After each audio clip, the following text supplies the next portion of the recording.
Hi, and welcome to the Florida Springs Council webinar series. We will be airing these live right now on YouTube and Facebook, and there will be recordings available after we wrap up on both of those platforms. So if you enjoy the webinar tonight, please share it with your friends and contacts. You can ask questions by writing directly into the comment box on Facebook or YouTube, and we will see them and get to them at the end of the webinar. I'm Ryan Smart, Executive Director of the Florida Springs Council, and I am happy to be joined by Chloe Doherty, FSC's Communications Director. Great. And Chloe is going to take us through some Springs news updates. Perfect. Thank you, Ryan. So some updates. We have our Spring Summit coming up. The 2025 Spring Summit will be held on February 8th at Stetson Law School in Gulfport, Florida. You can register for the summit on our website, floridaspringscouncil.org/summit. There is more information. We have shirts available you can order from 5801. And the summit is sponsored by Save the Manatee Club, as well as other sponsors we are very grateful for. We have a full agenda. We are so excited for the Spring Summit and hope you can join us. You will be able to learn and network with other advocates, experts, lobbyists, podcasters, communications professionals, and so many more individuals who are all working together to protect and restore Florida Springs. So it's a great opportunity to get involved, even if you're new to this, if this is your first time learning about the Springs. And we highly encourage you to join us, and you can learn more again on our website. You can also join us the night before, even if you can't make it to Summit. But if you're in the Gulfport area, we highly encourage you to join us at Grand Central Brew House.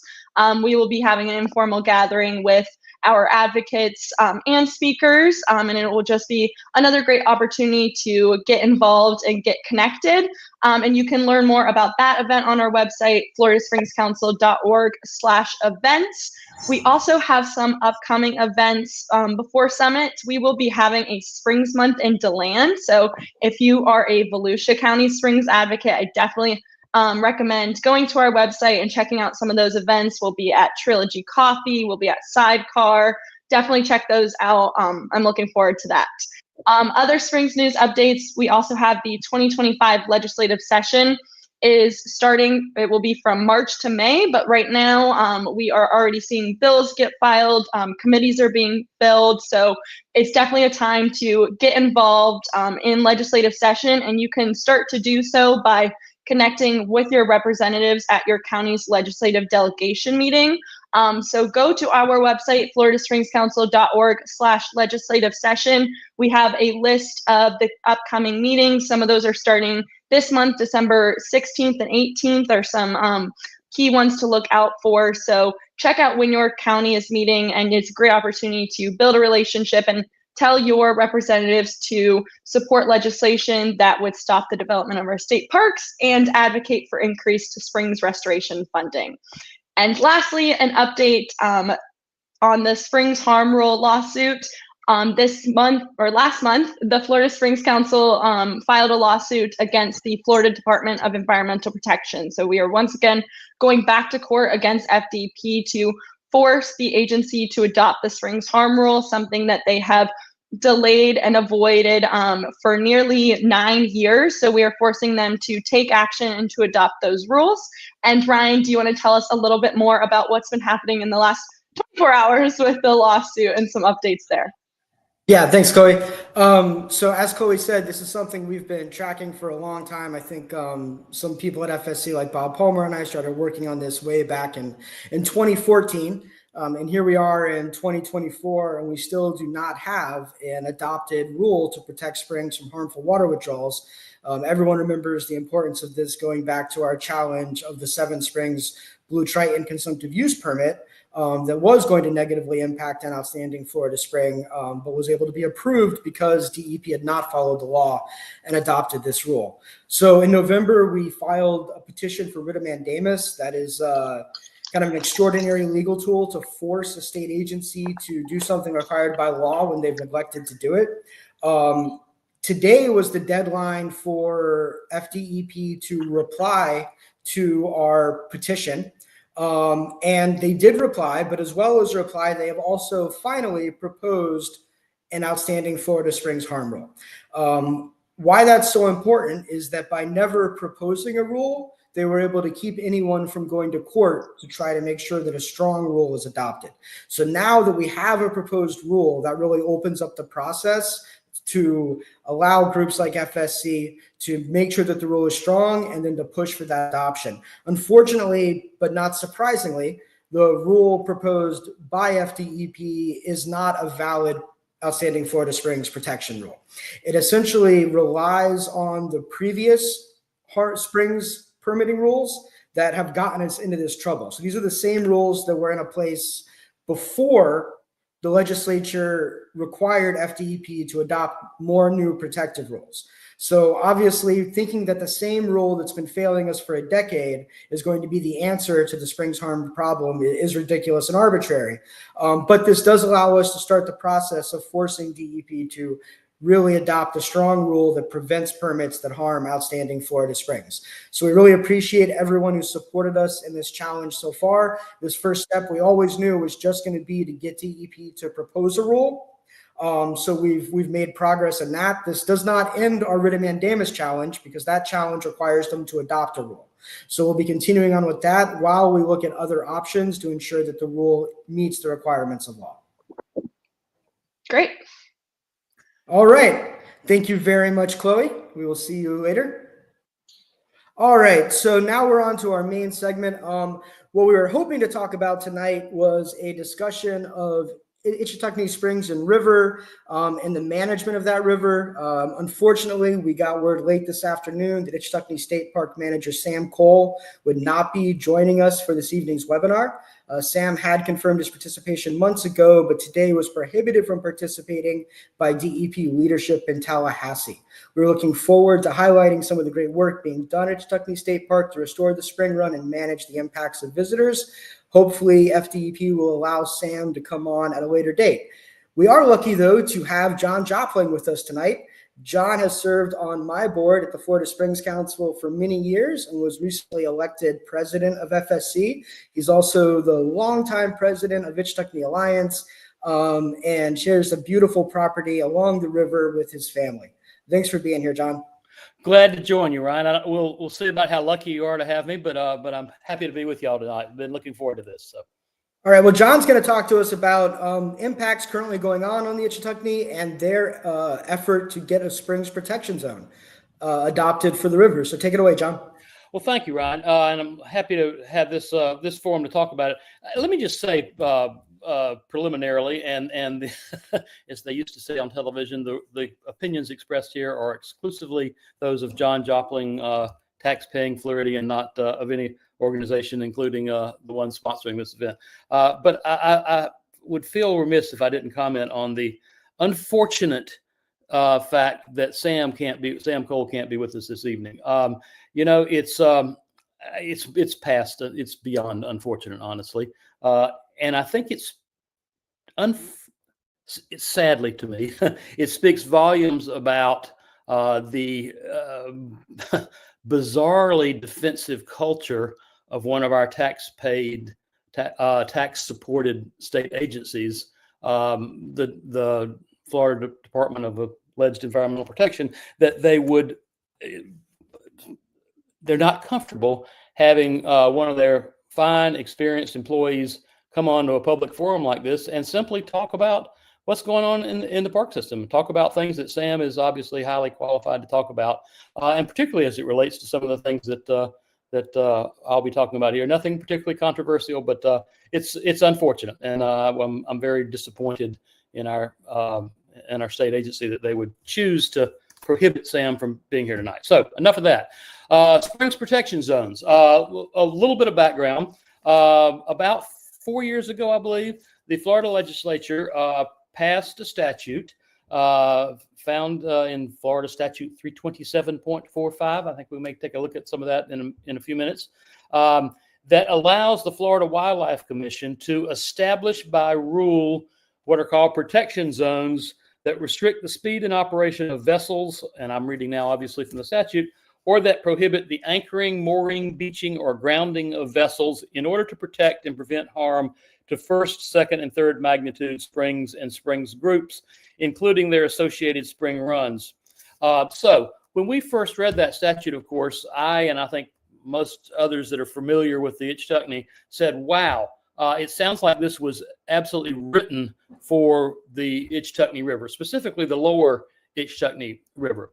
Those of you who know the Ichetucknee will know, of course, that the upper part of the river, from the head springs and the cluster of springs there at the north end of the system, have been protected from motorized boating for, I think, about 30 years now. And obviously, it was the state of Florida that made a determination that motorboats simply were not consistent with maintaining the pristine ecology of the upper Ichetucknee. Well, of course, the lower Ichetucknee is the same body of water with the same plant species for the most part, and same ecology as the upper river, but because it does not flow through state-owned lands and there are private lands on both sides, there have not been boating restrictions. And over the years, what we've seen is an increase in boating traffic, particularly large boats, sort of like the ones you see here, but the ones shown in this picture actually is not nearly as large as what ones we often see on the river. So a group of just grassroots citizens, led by some folks that simply concerned about the boating traffic and its impact on the river. And by the way, this is to say nothing of safety issues of what happens when boats and large motorboats and folks in tubes are in the same small body of water. But a grassroots group petitioned the Florida Wildlife Commission for establishment of such a springs protection zone for the lower Ichetucknee. Now, I would hasten to add that the exact terms of the kind of protection zone, we think the commission probably has some leeway in how they do that. We think it could include a ban on motorized vessels altogether, such as has been in effect for the upper Ichetucknee for 30 years, or something less than that, maybe limiting motorized vessels to under 10 horsepower and certainly enforcing a no wake zone. But there's some leeway there. But the main issue, of course, is the damage being done by boats. And we've got some pictures here that I know Chloe will share with us that illustrate that. So to recap, this petition was filed. A lot of pictures pictures and other photographic evidence were provided to the Florida Wildlife Commission. We had a lot of back and forth with them, some information, and eventually we were informed that their team of experts, anonymous experts, I might add, had determined that, well, there wasn't quite enough evidence at this stage to convince them that any limitation on boating, even a limitation simply limiting or prohibiting anchoring, mooring, beaching, and grounding of vessels, which, by the way, that aspect of the statute is not really in controversy. Everyone acknowledges that the statute clearly provides that those sorts of boating activities, in other words, ones that have direct physical impact on the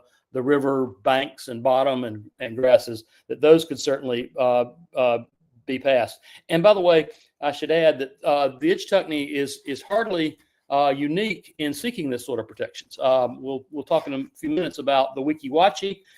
There's also a small spring down in Central Florida that's entirely privately owned that got a springs protection zone very, very quickly after this law was passed, and the Weeki Wachee after a more prolonged pass. So essentially, on behalf of the Ichetucknee, we're simply seeking the same sort of protections that this law clearly was intended to provide, and in fact has been established for at least 2 other springs groups in Florida. So the process is not over. The Wildlife Commission folks have made it clear to us that we can continue to bring them evidence, and we intend to do that. And we intend to keep at this and to keep bugging them and to keep presenting more and more evidence to them until we are able to establish some limitations on boating activities to protect this river that we all love so much.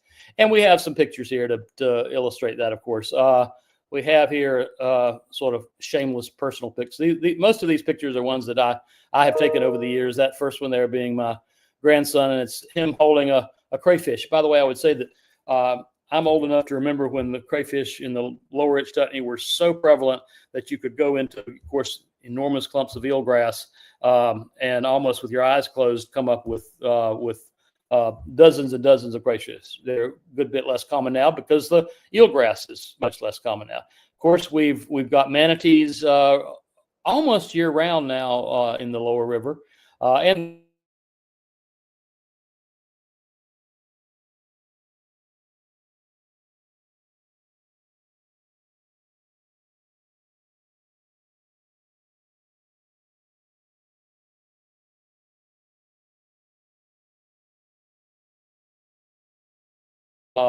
they're there whenever there's enough flow of the river to allow them over the sill that exists there at the mouth of the Ichetuckney where it flows into the Santa Fe. But the river has been higher than usual for most of this year, and we've been fortunate enough to have manatees in there just about full time. Those who know the Ichetuckney and have known it for some time will know, of course, of the paradox that always, and that is, as I canoe or kayak on the river today, I still find this little corner of paradise to be just breathtakingly beautiful, and it is. And of course, folks seeing it for the first time always exclaim that. And at the same time, you need to be able to provide people with some perspective, even if it makes you sound like an old person, which I guess I am now, that says, yes, it's beautiful. And the fact is, as we now know, the Ichetuckney is actually among all the impaired springs in our area. The Ichetuckney is on the healthier end of that impairment scale. But still, the impairment is very real. And those of us of a certain age certainly remember that. We remember when, as you see on the left-hand side, the eelgrass was absolutely clean. I can remember that sometimes if on a sunny day, it almost looked like a neon green, almost a glowing green. Now, of course, the eelgrass that's there, and we've lost a good bit of it, but the eelgrass and the other grasses that are there are almost uniformly covered with filamentous algae, and the stuff that is a product, obviously, of a nitrate level that is about 2.5 times what the state says it ought to be, and about maybe 10 times the what's called the background level, or the level of nitrates that would be in a truly healthy, pristine Ichetuckney River. So this picture illustrates that pretty well. In addition to the algae, the clarity of the river clarity of the water is not what it once was.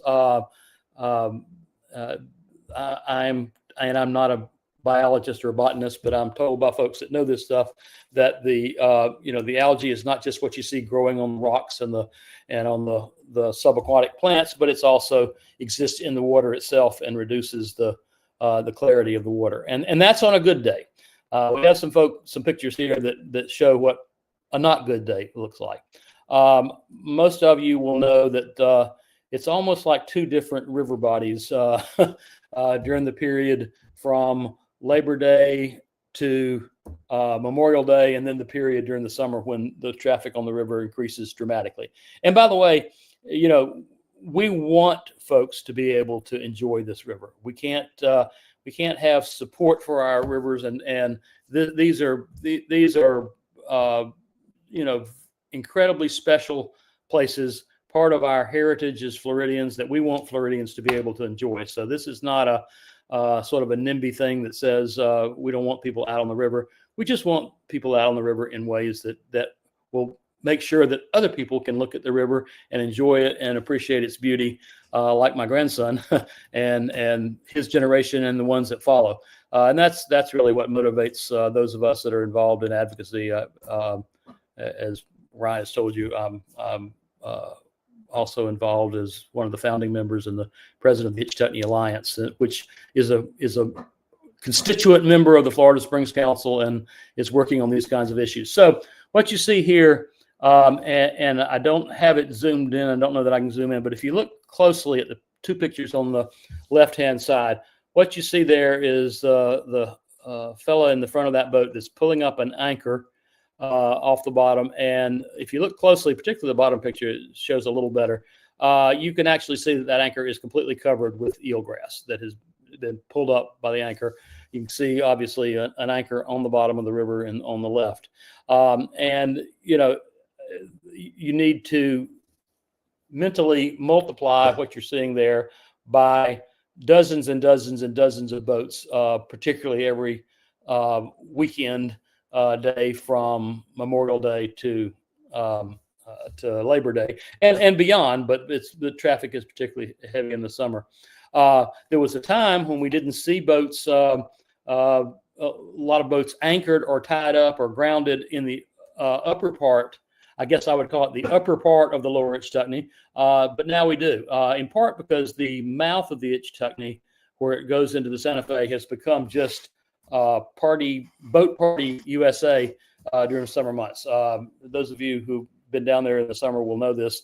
There are times when you could just about walk from Columbia County on one bank to Suwannee County on the other across the mouth of the Ichetucknee and not get your feet wet by stepping from one boat to the next in the summertime. If we can go to the next slide, maybe, Chloe. You know, here's a close-up of what we're now encountering with folks tied up. And by the way, of course, they're tied up to people's docks, and they occasionally run into shore, and they, as I say, regularly anchor. I think we'll see in a minute here. I think we have some pictures, maybe we do, of where we have boat motor strikes on the bottom of the river, leaving long linear marks on the actual river bottom that used to be protected by grass, of course, but is now bare limestone in lots of places. So we have, we're having lots and lots of direct impacts by boats on the river itself. If we maybe go to the next one. One of the worst offenders from our standpoint are jet skis, which, as you know, essentially operate by sucking in water at one end and jetting it out the other. They effectively act as a blender, blenderizing the bottom of the river, sucking up, of course, everything that's there, and leaving a really awful mess. I think the next picture may illustrate this. This is a slight illustration, and interestingly, when the propeller-driven boats go by, we'll often see a little bit of stir up at the bottom, but honestly, it dissipates fairly quickly. This is the view that we often see when 2 or 3 of these large personal watercraft go by. And the bizarre thing is, it will leave the river like that for 30 minutes, an hour, or longer. It takes a very long time for it to clear. And really, for most of you that love the Ichetucknee, that looks unrecognizable as the Ichetucknee to you. I mean, literally, there's zero visibility. It's just, nothing but mud stirred up. And these are some of the things that we think could easily be prevented by an appropriate springs protection zone for the Ichetucknee, which, we think this is the very sort of harm for which this statute was passed and for which it's already been applied. So here we have the language of the rule that provides that the commission will establish springs protection zones restricting speed and operation, or prohibiting anchoring, mooring, beaching, or grounding. As I say, there's some difference probably between what some of the folks on the Wildlife Commission believe that means in terms of what they can do. We read that as restricting speed and operation, meaning that they could literally say that for this small stretch of water, it's not a good place to have motorized boats, but certainly they can prohibit the anchoring, mooring, beaching, and grounding, the things that directly impact the river. And by the way, the Wildlife Commission acknowledges, of course, that the Ichetucknee is a first magnitude spring or spring group. So there's no question about the application of this statute to the Ichetucknee. The Ichetucknee qualifies, in other words, for this sort of protection.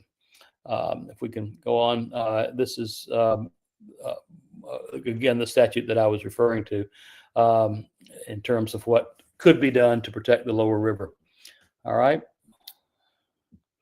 And As I mentioned earlier, we already have such protections granted, in particular to the Weeki Wachee. On July 19th, the Fish and Wildlife Conservation Commission approved the Springs Protection Zone for the Weeki Wachee. Again, the protection zone there restricted only the beaching, mooring, anchoring, and grounding of vessels in the spring run of the Weeki Wachee in a particular area of it. We honestly think that while we would probably prefer a broader protection for the Ichetucknee, if the Ichetucknee had applied to it only what the Weeki Wachee has been given, it would enormously improve the condition of the lower river, in part because we probably would not have these literally sometimes scores of large boats anchoring at the mouth of the river, and then many of them coming up and anchoring further up the river and pulling up the grasses and causing the problems they're having there. So this is some of the evidence that I understand was produced in the Weeki Wachee's petition to the FWC, demonstrating the loss of vegetation in the Weeki Wachee from the boating activities. So I've gone on longer probably than I was supposed to here, but this little sign we have in front of our place on the Ichetucknee, those of you that are motivated and concerned about this issue or any other issues affecting the Ichetucknee, and goodness, let me add that, you know, boating, the issue of boating is really a very small piece of our Ichetucknee Alliance's advocacy and the Florida Springs Council's advocacy on behalf of the Ichetucknee and springs like it. This is an important issue for us, and it's one that has our attention and focus right now. But obviously, it's merely a piece of the puzzle in terms of preserving this jewel of a river and spring system that we all love so much, and that we want to make sure again that our kids and grandkids have the opportunity to enjoy. So those of you that are of a similar mind, we'd love to have you join us at ichetuckneealliance.org. You can find out more about what we're doing there. I would say, again, without belaboring this point, I'm particularly sorry that Sam Cole couldn't be here tonight, because Sam is familiar with the restrictions on the upper river, and I had looked forward to talking to Sam about that issue and about what he sees. I feel confident that he sees as the protections that are afforded to the upper Ichetucknee that would obviously benefit the lower Ichetucknee. By the way, I would also say that the park system was specifically asked to comment on our petition to grant a springs protection zone for the lower river, and though they correctly said that, well, that's not really directly in our jurisdiction, but they certainly would not oppose such a restriction. So I think that's in our era where folks with the state seem to have to be very careful about what they say.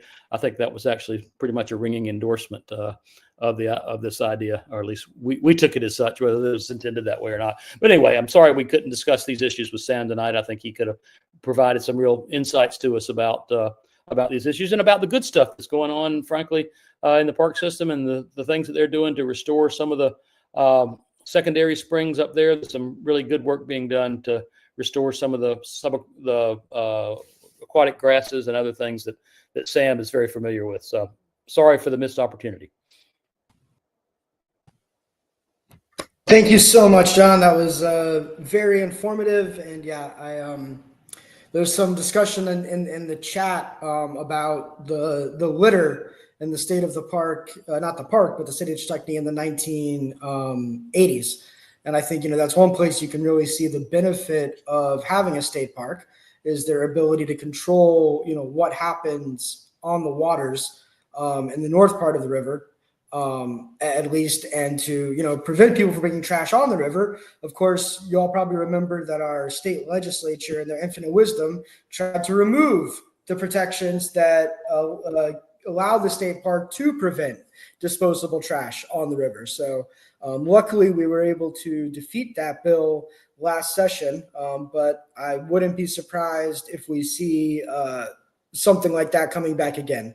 Never fails for our legislature to find a way to recreate problems that we have already solved when it comes to Florida's water resources.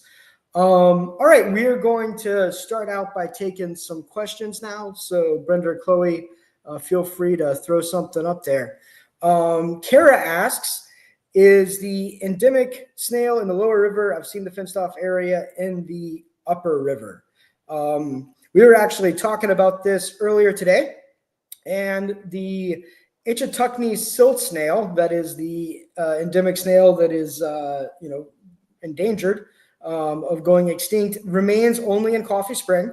So in the north part of the river, I think they actually had some snail scientists up there in the last week or two reviewing that, and they found that the population in Coffee was doing okay, but that the snail remains isolated in that one system.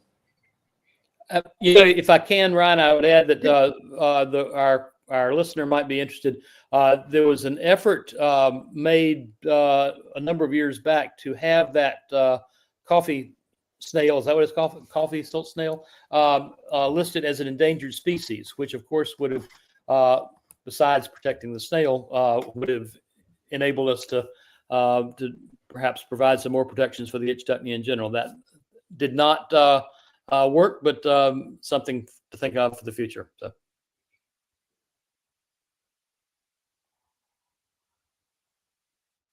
All right. Next question. What is being done to gather additional evidence for DEP to consider for establishment of a Springs Protection Zone? And I know that you all at Ichetucknee Alliance have been doing a great job of collecting citizen science and evidence. We saw some of it during this presentation, but I know that that work goes on. We are, and appreciate the question, and I appreciate the questioner. Glad to see her. We are looking at a number of things. We continue to gather photographic evidence, which we think is pretty compelling.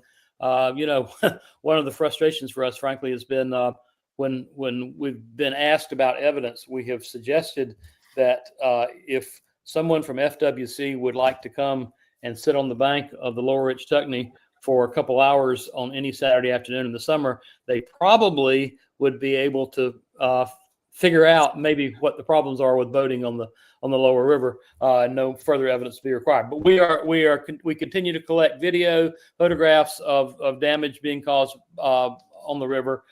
In addition to just the evidence, we honestly think the evidentiary part of this may not be the real crux of our problem here so far, although they said there wasn't sufficient evidence, and we intend to continue to provide it. We have looked at having some studies done, specifically studies that would compare the vegetation. One of the ideas we've had is a specific study looking at the vegetation in the, say, 500 yards above and below the Highway 27 bridge. We got boats below and none above, and we think there's probably some difference in vegetation there, although it's not exactly a one-on-one comparison for a number of reasons. The other thing that honestly we're doing, and this goes a little beyond the questioner, but we are working in various ways to try to engage with various local stakeholders, including local governments, that we think could be a big help to us in persuading FWC on this. So the fight is very much on and continues, and it's going to keep on continuing until we're successful. So. Thanks, John.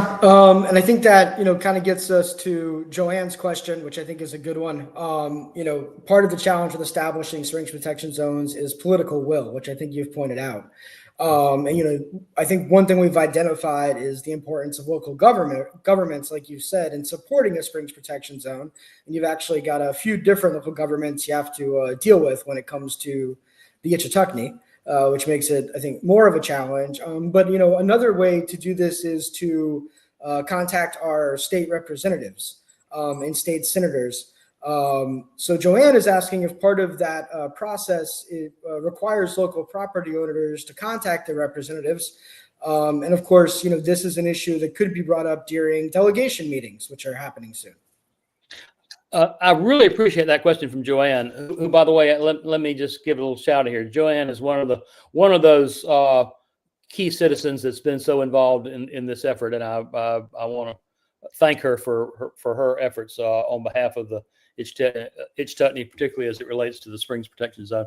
And I'm glad she asked the question because, and I would go so far as to say this: if any of our listeners, particularly if we have listeners that live in, pay taxes in, and vote in Columbia County, letting your county commissioner know that you think these protections would be beneficial to the county and to property owners down there would be tremendously helpful.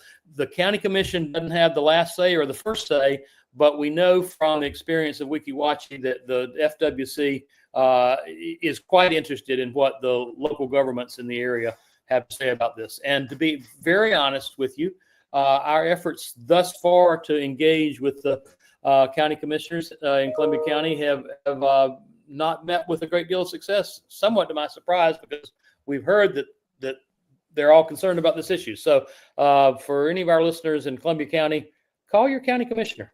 Tell them you're concerned about boats on the lower Ichetucknee. On a follow-up to that, John, have they given you any indication as to why they wouldn't be supportive of protecting the goose? No, I really don't think they have. I from a strictly economic standpoint, I guess they probably view that as long as the upper river where the springs are, as long as people want to keep putting in canoes up there, maybe that's the main economic driver. But there are obviously a lot of, to put it very plainly, a lot of folks, and full disclosure, including my family for the last 50 years, have property on the lower river that above and beyond our love of this river and our, frankly, what we feel is really a moral obligation, I would say, to protect it. Look, those folks that own property in Three Rivers Estates, the value of that property, if the Ichetucknee is ruined, is pretty de minimis. Not many people want to come to Southern Columbia County just to watch a ditch. So there's plenty of reasons for folks to be involved in this. Thank you. All right, next question. Oh, Kara asks again, is there a centralized group spearheading SBZ proposal suggestions, or is it by each spring river region? I think that the spearheading is kind of by necessity being done at the local level. And that's how it started with Weeki Wachee, and that's what we're seeing in the Ichetucknee and other areas. I know the Rainbow folks have been looking at a Springs Protection Zone, and just kind of by the nature of the evidence, it needs to be collected, and the fact that it's a very locally driven process. I think those are going to continue to be spearheaded by local groups like Ichetucknee Alliance. There are some, statewide groups though, like Florida Springs Council, Sierra Club, that have stepped up to provide support and will continue to do so, especially when we get to the rule drafting or adoption phase. FSC actually worked very well with FWC in crafting the rule that the Springs Protection Zone rule that FWC is now implementing. So we have a good working relationship with them. And we were able to be helpful in getting the Springs Protection Zone for the Weeki Wachee adopted, and in providing good environmental support to go with the local support and the business support that really pushed that across the finish line. And I think it is important to note that in there, Hernando County was very supportive of the Springs Protection Zone. They commissioned an expensive and large study showing the need for it and adopted resolutions and pushed for its adoption. Not only its adoption, but when a weak rule was originally proposed, Hernando County joined with FSC and Sierra Club and other groups to push for a stronger rule, which actually did end up getting adopted. Anything you want to add there, John? No, I think that covers it. Awesome. I would just add, Ryan is exactly right. Our Ichetucknee Alliance is certainly trying to organize this effort. We're quite concerned, though, that no one mistake this as an issue that is just our one little group. We're really trying to sort of marshal a lot of forces a lot of groups into this effort. But all right. Then I saw we had a question from Linda Malinsky. Thanks for being here, Linda. And I think Linda asked the big question, and maybe we'll close things off unless there are more questions. But John, a lot of people love the Ichetucknee. You know, it's the spring run that made me fall in love with springs and want to do this work. I know a lot of people feel that way outside of just, you know, the core Ichetucknee area that Ichetucknee Alliance tends to service. You know, what can the rest of Florida who cares about this river and wants to see it protected, you know, how can they help? You know, I know folks hear this over and over, and in our present environment, it's really, really easy to become very cynical about these things. I fight that myself a good bit. But the fact of the matter is, I don't know of any single thing individuals can do more effective than making sure their voice is heard by their state representatives. You can go on the Florida Wildlife Commission website and find out. There's a lady. There's a lady by the name of Major Rachel Bryan, who is the point person with FWC for this issue. Her number is available online. You can call Rachel Bryan. You can email, text Rachel Bryan. Let her know of your concern. It is clear, as Joanne's question suggested, that political will is the real key to all this, and letting FWC needs to hear from folks who love the Ichetucknee and know that this is needed. And Linda, I take it your question may be broader than just the springs protection zones and boats, and as it should be. That applies to any issues that have to do with the Ichetucknee, from reducing nitrate levels to reducing overpumping of groundwater that reduces the flow in the Ichetucknee. These are all things that your state representatives and local representatives need to hear about. Those are the most effective things that I know of. And of course, none of that results in an immediate cure, but it moves the ball. Also, and while it may be self-serving, you know, groups like the Florida Springs Council, thanks to hardworking people like Ryan and the rest of us, and Brenda Wells and Chloe Dougherty, they are doing a tremendous job in being a voice for these springs in Tallahassee. Our little smaller advocacy groups like the Ichetucknee are doing the same kind of thing on a small scale basis, specifically for the Ichetucknee. So, frankly, joining Florida Springs Council or the Ichetucknee Alliance would be a big help as well. So, right, and I know this doesn't apply to everyone, but it certainly applies to Linda and maybe to some of our other viewers. But if you're out on the river and you see boats or people doing things that are harming the aquatic vegetation, harming the shorelines, harming the banks, if you can get out your camera, your cell phone, and record that, I know IA is looking for all the visual evidence they can get. So you can get that to them by, you can send, right, you can go to ichetuckneealliance.org, sign up to become a member of Ichetucknee Alliance, which I would strongly recommend. Or if you have that kind of pictures and video, they can email that to you at ichetuckneealliance@gmail.com, right, John? Absolutely. And personally, on a personal level, I'm enjoying enhancing my reputation as a grumpy old man by standing on a dock and yelling at boaters that are going too fast and telling them that they need to slow down and stop damaging the river. I derive great satisfaction of that. I also derive a few extended middle fingers occasionally, but that's okay. Yeah. So follow that one at your own peril. Right. Again, not an opinion of the sponsoring organization necessarily.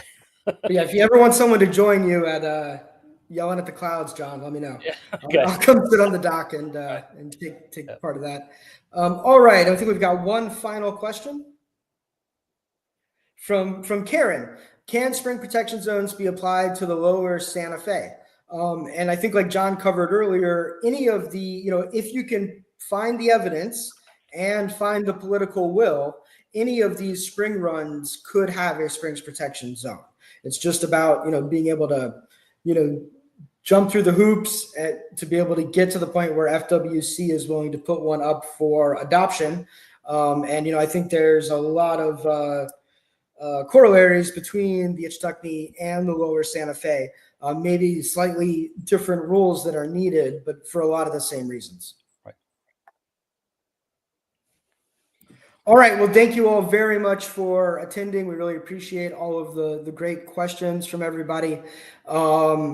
As I said earlier, if you care about the Ichetucknee, you should really consider going to SpringAlliance.org and signing up as a member. They do great work, not just within Springs protection zones, but water quality, water use permitting, flow, minimum flows and levels, and just helping people learn how to responsibly enjoy the Ichetucknee. Get all that information from IA. They're a great group. And if you're not already, please consider joining Florida Springs Council. You can become an M4 member at no cost.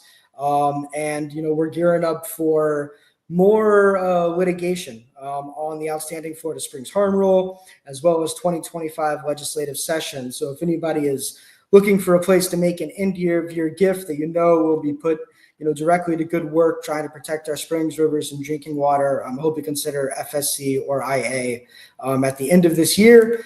You can see these webinars once it's finished. It'll take a little bit of time, but we'll get them uploaded on Facebook Live and YouTube. So please feel free to share those. And hopefully we'll be back for a future webinar with Sam Cole or someone else from DEP who can talk about the good work that they are doing in these rivers. So thank you, everyone, and have a great night.